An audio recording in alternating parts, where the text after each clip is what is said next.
নমস্কার, KP astrologer Soma Dutta খাড়ের চ্যানেলে আপনাদের সবাইকে স্বাগত জানাই। আমি সোমা। আজকে যে টপিক নিয়ে আলোচনা করব সেই নিয়ে আমরা সবাই এই সমস্যায় জর্জরিত। আমাকে অনেকেই রিকোয়েস্ট করেছেন এইটা নিয়ে আলোচনা করার জন্য। অনেক দিন থেকেই ভাবছি করব, তো আজকে সময় সুযোগ হলো। আজকালকার এই দ্রব্যমূল্য বৃদ্ধির বাজারে আমরা যা রোজগার করি সেই রোজগারে হয়তো আমাদের চলছে না। কারুর ক্ষেত্রে হয়তো এক্সপেন্স এত বেড়ে গেছে যে যা রোজগার করছি তাতে আমরা কুলাতে পারছি না খরচ। আবার কারুর ক্ষেত্রে মোটামুটি খরচ কুলিয়ে যাচ্ছে, কিন্তু মাসের শেষে হাতে টাকা থাকছে না, আমরা কোনো রকম সঞ্চয় করতে পারছি না, ইনভেস্টমেন্ট করার কথা ভাবছি সেটা পারছি না। আজকে মেডিসিনের খরচ, তারপর ছেলেমেয়ের পড়াশুনোর খরচ, ফ্ল্যাট কিনছি তার ইএমআই, গাড়ি কিনছি তার ইএমআই, সমস্ত কিছু দিয়ে প্লাস লৌকিকতা সব কিছু করে আমরা যেন কিছুতেই কিছু এঁটে উঠতে পারছি না। কী করে অর্থ বৃদ্ধি হবে, কী করে অর্থোন্নতি হবে, সেই নিয়ে আমরা সবাই চিন্তিত। আসুন আজকে এই নিয়ে আলোচনা করব, সঙ্গে থাকুন।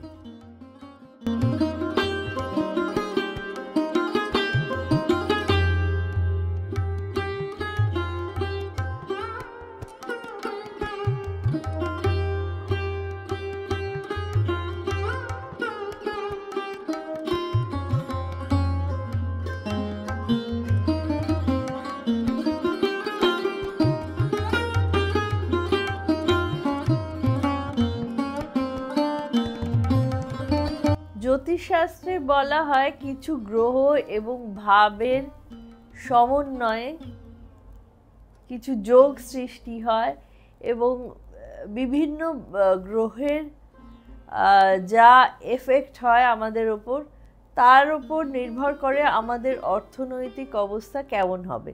সেটা যদি না হতো আজকে রামশ্যাম যদুমধু সবারই আর্থিক অবস্থা এক থাকতো।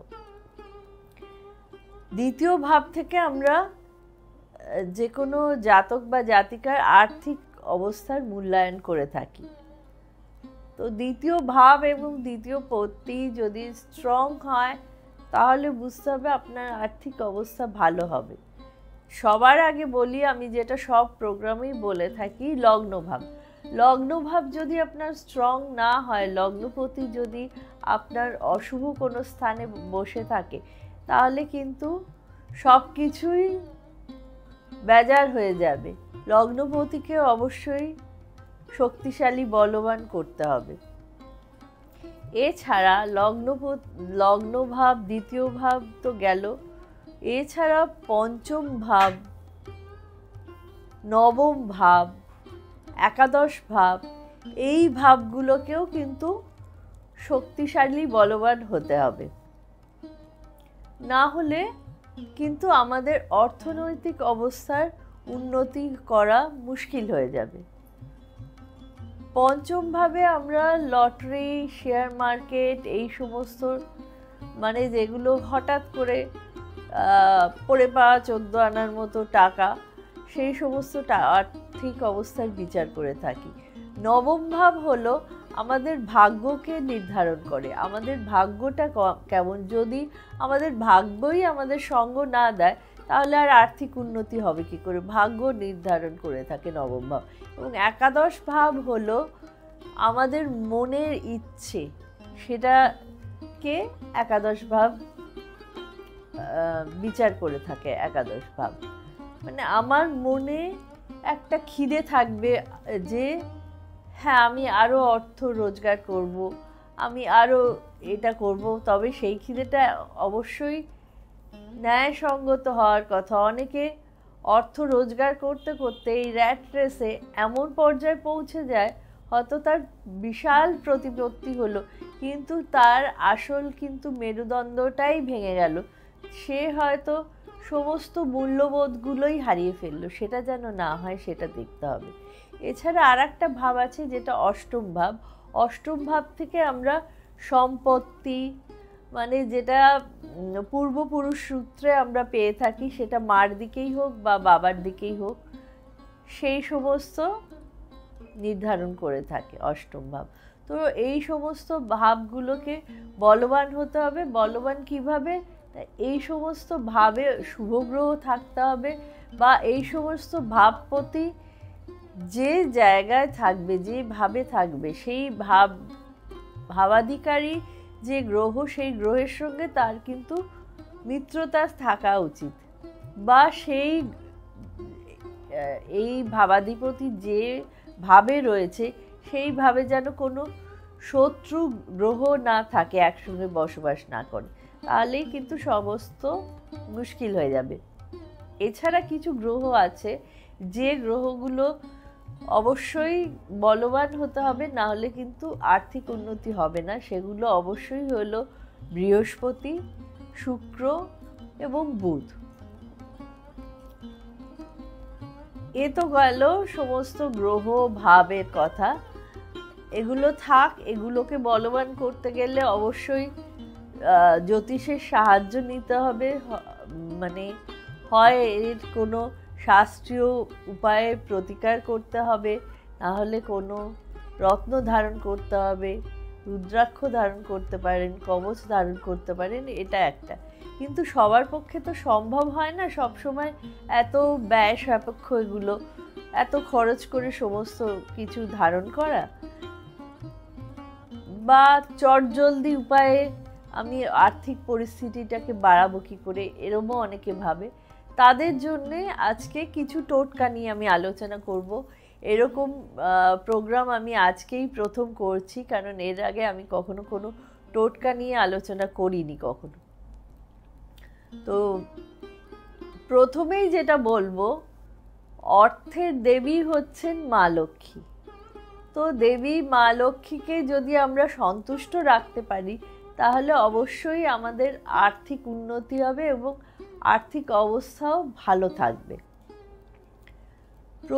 সর্বপ্রথম যেটা বলবো, যেটা অনেকেই হয়তো আমরা জানি না, এটাকে মানে ঠিক খেয়াল রাখি না, সেটা হচ্ছে মা লক্ষ্মীকে সন্তুষ্ট করতে গেলে কিন্তু অবশ্যই ঘরে নারায়ণের ছবি বা নারায়ণের মূর্তি রাখবেন। নারায়ণ যদি আপনার ঘরে না থাকে, তাহলে মা লক্ষ্মী কিন্তু কখনোই সেই ঘরে থাকবেন না। লক্ষ্মী নারায়ণ সবসময় ঘরে একসঙ্গে রাখতে হবে, বিরাজ করতে হবে। এবার আসি টোটকার ব্যাপারে। মা লক্ষ্মীকে সন্তুষ্ট করতে গেলে প্রতিদিন সকালে স্নান করে উঠে একটা করে লাল ফুল মা লক্ষ্মীর চরণে দেবেন, তাহলে মা লক্ষ্মী খুব সন্তুষ্ট থাকবে আপনার প্রতি। আর একটি টোটকা বলি, একটা কাঁচের কৌটে নুন ভর্তি করে তাতে দুটো লবঙ্গ দিয়ে কৌটোর মুখটি বন্ধ করে ঈশান কোণে রেখে দেবেন। এতেও কিন্তু মা লক্ষ্মী তুষ্ট হবে এবং আপনার অর্থাগম হবে। এরপরে বলি, এই লবঙ্গ দিয়ে আরেকটি টোটকা বলি। 5টি লবঙ্গ হাতে মুঠো করে নিয়ে মনে মনে আর্থিক উন্নতির কথা মনে মনে বলে, একটি লবঙ্গ পূর্ব দিকে, একটি লবঙ্গ পশ্চিম দিকে, একটি লবঙ্গ উত্তর দিকে, একটি লবঙ্গ দক্ষিণ দিকে, এবং শেষ লবঙ্গটি আকাশের উদ্দেশ্যে উঁচু করে ছুঁড়ে দেবেন। এরপরে দেখবেন আপনার আর্থিক উন্নতি হতে বাধ্য। এরপরে আসি কুবেরের কথায়।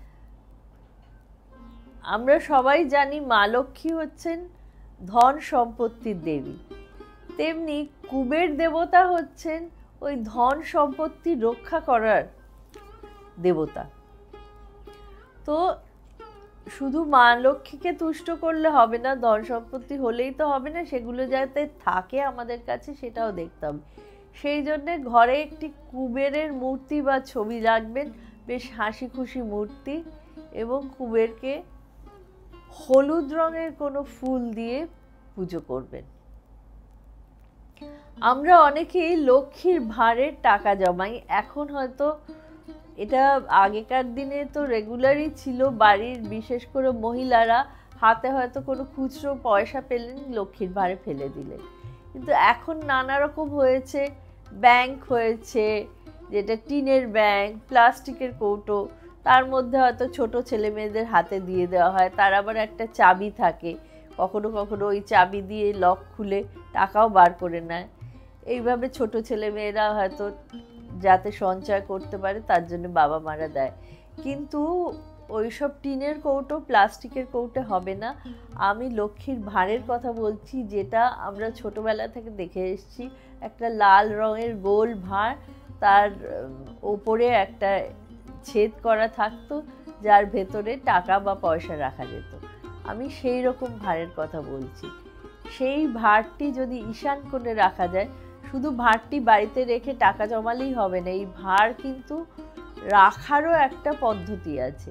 সেটা হলো, এই ভাঁড় যদি ঈশান কোণে রাখা যায় এবং ভাঁড়ের মধ্যে একটা নীল পদ্ম ফুলের ছবি এবং হাস্যমুখ একটি কুবেরের ছবি আমরা এই ভাঁড়ের মধ্যে আগে ঢুকিয়ে তারপর টাকা জমাতে পারি, তাহলে অবশ্যই আপনার কিন্তু আর্থিক উন্নতি হবে, অর্থ সমাগম হবে, অর্থ বাড়বে। কি বন্ধুরা, আপনাদের কেমন লাগছে প্রোগ্রামটা একটু বলবেন, এবং এই টোটকাগুলো করে আপনারা কি উপকৃত হচ্ছেন না সেটাও অবশ্যই জানাবেন। এবার আসি সংকটমোচন হনুমানজি বা বজরংবলীর কথায়। আমরা সবাই জানি, আমরা বিপদে পড়লে হনুমান চালিসা পড়ি, হনুমানজিকে স্মরণ করি। হনুমানজিকে স্মরণ করলে সমস্ত বিপদ কেটে যায়। আমি তো দেখেছি আমার অনেক সংকট মুক্ত হয়ে যায়। তো এই হনুমানজির কাছে যদি আপনি প্রত্যেক দিন লাল জবা ফুল দিয়ে এবং একটি লাড্ডু দিয়ে আপনি আপনার আর্থিক উন্নতির কথা জানান এবং হনুমান চালিসাও পাঠ করেন, তাহলে কিন্তু আপনার আর্থিক সংকট কেটে যাবে এবং অর্থ উন্নতিও হবে। অনেক সময় কি হয়, আমাদের বাস্তু দোষের কারণেও কিন্তু আমাদের আর্থিক সংকটে পড়তে হয়। হয়তো আপনি ভালো রোজগার করছেন, কিন্তু কোথায় যেন টাকাগুলো সব চলে যাচ্ছে, জলের মতো খরচ হয়ে যাচ্ছে, আপনি কিছুতেই কোপ আপ করতে পারছেন না, কি করবেন বুঝে উঠতে পারছেন না। ব্যাপারটা আপনি ধরতেই পারছেন না আপনার কোথা দিয়ে কি হচ্ছে। আপনার বাড়ির যে টয়লেট, ওয়াশরুম, বাথরুম, সেটার হয়তো সঠিক দিকে নেই, এটা সম্পূর্ণ ভুল দিকে করা রয়েছে। সেই জন্য আপনার এই জলের মতো টাকাগুলো ফ্ল্যাশ আউট হয়ে যাচ্ছে। তাহলে কি করবেন? আপনি তো টয়লেটটাকে চেঞ্জ করে অন্যদিকে করতে পারবেন না, কারণ আপনার বাড়ির সোয়ারেজ সিস্টেমটাই ওই দিকে করা রয়েছে, ভুল দিকে। তখন কি করবেন? একটি কাঁচের বাটিতে নুন ভর্তি করে ওই নুনটি আপনার বাথরুমে রাখবেন। ওই বাটি শুদ্ধ নুন আপনি জানবেন সমস্ত নেগেটিভ এনার্জি দূর করে দেয় আর পজিটিভ ফ্লো অফ এনার্জি আনে। বাথরুমে এই জিনিসটি করবেন এবং প্রত্যেক দিন ওই বাটির নুন বদলিয়ে আবার নতুন নুন রাখবেন। দেখুন তো এরপরে আপনার আস্তে আস্তে সমস্ত আর্থিক সংকট এবং অন্যান্য সংকটও আপনার কাটছে কিনা। আমরা বাড়িতে অনেক সময় অনেক কিছু পুষি, কেউ মাছ পুষি, কেউ কুকুর পুষি, কেউ বেড়াল, কেউ খরগোশ, কেউ কচ্ছপ। এই পোষার ব্যাপারে একটা কথা বলবো, বাড়িতে যদি আপনি অ্যাকুয়ারিয়াম রাখতে পারেন এবং অ্যাকুয়ারিয়ামে যদি 9টা গোল্ডফিশ রাখতে পারেন, এই গোল্ডফিশ হচ্ছে আপনার ওয়েলথ অ্যাট্রাক্ট করে, আপনাকে প্রসপারিটি দেয়। এবং এই 9টা গোল্ডফিশের মধ্যে একটা গোল্ডফিশ কিন্তু অবশ্যই যেন কালো রঙের গোল্ডফিশ হয়। কালো রঙের গোল্ডফিশ যা কিছু নেগেটিভ এনার্জি আছে আপনার বাড়ির মধ্যে, সেই নেগেটিভ এনার্জি দূর করে। এইটা রেখে দেখুন তো আপনি 1 মাসের মধ্যে দেখবেন আপনার অর্থাগম হচ্ছে, আপনার কোত্থেকে যেন এক্সট্রা ইনকাম হচ্ছে, রোজগার হচ্ছে, বেশ ভালোই হচ্ছে আপনার সঙ্গে। আর একটা কথা বলি, আপনি যদি একটা সিলভার কয়েন পকেটে রাখতে পারেন, মেয়েরা ভ্যানিটি ব্যাগে রাখতে পারেন, সব সময় সিলভার কয়েনটা নিয়ে বেরোবেন। এই সিলভার কয়েন যদি সঙ্গে রাখেন তাহলেও কিন্তু আপনার এক্সট্রা ইনকাম হবে, আপনার হয়তো প্রমোশন হলো, স্যালারি বেড়ে গেল, বিজনেসে ভালো হলো, এইভাবে আপনার দেখলেন আপনার আয়ও অনেক বৃদ্ধি হলো। এছাড়া ডান হাতের কনিষ্ঠাতে অর্থাৎ রাইট হ্যান্ডের লিটল ফিঙ্গারে যদি একটা রূপোর আংটি পরতে পারেন তাহলেও কিন্তু সেটা অর্থকে অ্যাট্রাক্ট করবে, আপনার আয় বাড়বেই বাড়বে। প্রত্যেক দিন সন্ধেবেলায় একটি করে ঘিয়ের প্রদীপ জ্বালবেন। এই ঘিয়ের প্রদীপ জ্বালাতে আপনার বাড়িতে অবশ্যই সকারাত্মক ঊর্জা অর্থাৎ পজিটিভ এনার্জিকে আহ্বান করবে এবং আপনার অর্থনৈতিক অবস্থারও উন্নতি হবে। বাড়িঘর অবশ্যই পরিষ্কার রাখবেন, কখনো এখানে ওখানে জিনিসপত্র ছড়িয়ে ছিটিয়ে রাখবেন না, যেটা আমরা প্রায় করে থাকি, বিশেষ করে যেখানে হাজব্যান্ড ওয়াইফ দুজনেই কাজ করে, আমাদের হয়তো সময়ই হয় না সেগুলো গুছিয়ে রাখার। তো একটু চেষ্টা করবেন নিজেরা গুছিয়ে রাখতে, নিজেরা যদি নাও পারেন কাউকে বলবেন গুছিয়ে রাখতে, কারণ বাড়িঘর যদি নোংরা থাকে বা বাড়ির সামনে অনেকে কি করে গার্বেজ রেখে দিল, বাড়ির সামনে নোংরা ফেলে দিল, অনেক ক্ষেত্রে আমি দেখেছি সকালবেলা সুইপার রাস্তা ঝাড় দিয়ে পরিষ্কার করে গেল, তারপরে বাড়ির যত নোংরা নিয়ে বাড়ির সামনে ফেললো, সেটা কাক কুকুর সব টানাটানি করে এদিক ওদিক করে ঠিক আপনার বাড়ির দরজার এন্ট্রেন্সের সামনেটা নোংরা করে দিল। এইগুলো যাতে না হয় সেই দিকে লক্ষ্য রাখবেন, তাহলে অবশ্যই মা লক্ষ্মী আপনার ঘরে কখনোই চঞ্চলা হবে না, সারাক্ষণ আপনার ঘরেই থাকবে এবং আপনার আর্থিক উন্নতি হতে বাধ্য। সব সময় জানবেন কোনো ক্ষুধার্তকে খেতে দেবেন। বাড়িতে অনেক সময় অনেকে আসে বলে দুমুঠো চাল দাও না, কিছু খাবার দাও না, আমরা হয়তো তাকে না বলে বিদায় দিয়ে দিই। অনেক সময় তারা এরকমও বলে, আমাকে তো বলেইছে যে যদি খাবার নাও থাকে আমাকে কিছু টাকা দাও, আমি খাবার কিনে খাবো। ক্ষুধার্তকে কখনো কিন্তু ফিরিয়ে দেবেন না, আপনার যা সামর্থ্য আপনি সেই সামর্থ্য দিয়ে তাকে খাওয়াবার চেষ্টা করুন, এতে কিন্তু ঈশ্বর আপনার প্রতি সহায় হবে। জীবে প্রেম করে যেই জন সেই জন সেবিছে ইচ্ছা। তো ঈশ্বর সবসময় আপনার প্রতি সহায় থাকবে এবং আপনার আর্থিক উন্নতি হবেই হবে, চারিদিক দিয়ে আপনার উন্নতি হবে। বাড়িতে মানি প্ল্যান্ট বা ব্যাম্বু প্ল্যান্ট যেগুলো পাওয়া যায় আজকাল কিনতে, ব্যাম্বু প্ল্যান্ট মানে আমি বাঁশের ঝাড় লাগাতে বলছি না, তো এই সমস্ত জিনিস যদি লাগান এগুলোও কিন্তু আর্থিক উন্নতির সহায়তা করবে। লাল এবং সবুজ রং বাড়ির মধ্যে যে কোনো জায়গায় হোক, কুশানেও হতে পারে বা বাড়ির কোনো জায়গায় লাল এবং সবুজ রং, দরজা জানলায় সবুজ রং দিলেন বা এরকম কিছু, সেটা আপনি ভেবে দেখবেন কোথায় কি করবেন। লাল এবং সবুজ রং যেন বাড়িতে থাকে, এইটা কিন্তু মা লক্ষ্মীর খুব প্রিয় রং এবং এইটা ওয়েলথকে অ্যাট্রাক্ট করে। সবুজ রং হচ্ছে প্রসপারিটির সাইন সবুজ রংটা, আর লাল রং মা লক্ষ্মীর খুব প্রিয় রং।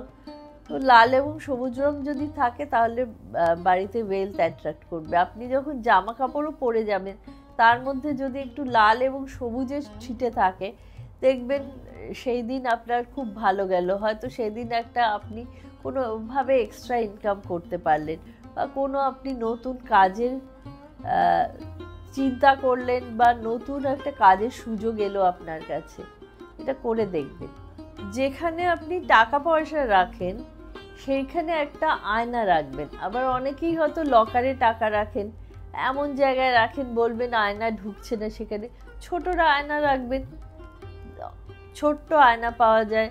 যদি কিনতে না পারেন কাঁচের দোকানে যাবেন, যারা ফটো ফ্রেম বাঁধায় তাদের দোকানেও বললে তারা ওই সাইজ করে ছোট আয়না আপনাকে কেটে দিয়ে দেবে। আয়নাটা এমনভাবে প্লেস করবেন যাতে আয়নাতে আপনার টাকার রিফ্লেকশন হয়। এই টাকার রিফ্লেকশন যদি আয়নাতে হয় তাহলে দেখবেন না তরতরি আপনার যা আয় তা দ্বিগুণ হয়ে যাচ্ছে। এটা কিন্তু খুব ভালো একটা টোটকা। প্রতি শনিবার যাদের বিশেষ করে শনি খারাপ যাদের চাটে, তারা প্রতি শনিবার কালো কুকুরকে রুটি খাওয়াবে। এতে কিন্তু শনিদেবও তুষ্ট থাকবে, আপনার নানা রকম সমস্যার সমাধান হবে এবং এর সঙ্গে সঙ্গে আর্থিক আয়ও বৃদ্ধি পাবে। আজকে অনেকগুলোই টোটকা আপনাদের সঙ্গে আলোচনা করলাম। আপনারা এগুলো করুন, করে দেখুন কতটা ফল পাচ্ছেন। জানাবেন, কমেন্টে অবশ্যই লিখবেন। প্রোগ্রামটা ভালো লাগলে শেয়ার করবেন, লাইক করবেন এবং যারা এখনও আমার চ্যানেলটি সাবস্ক্রাইব করেননি তারা চ্যানেলটি সাবস্ক্রাইব করতে ভুলবেন না। ডান দিকে একটা বেল আইকন যাচ্ছে, ওই বেল আইকনে ক্লিক করলে রেগুলার প্রোগ্রামের নোটিফিকেশন পাবেন। সব শেষে বলি, পজিটিভ ভাববেন এবং ঈশ্বরে বিশ্বাস রাখবেন। এক মনে ঈশ্বরকে ডাকলে মিরাকল হয়। Prayer is the best medicine, এটা জানবেন। সব কিছু উনিই কিন্তু ঠিক করবেন আমাদের। সৎ পথে যদি আমরা চলি সব ঠিক থাকবে। ভালো থাকবেন। নমস্কার।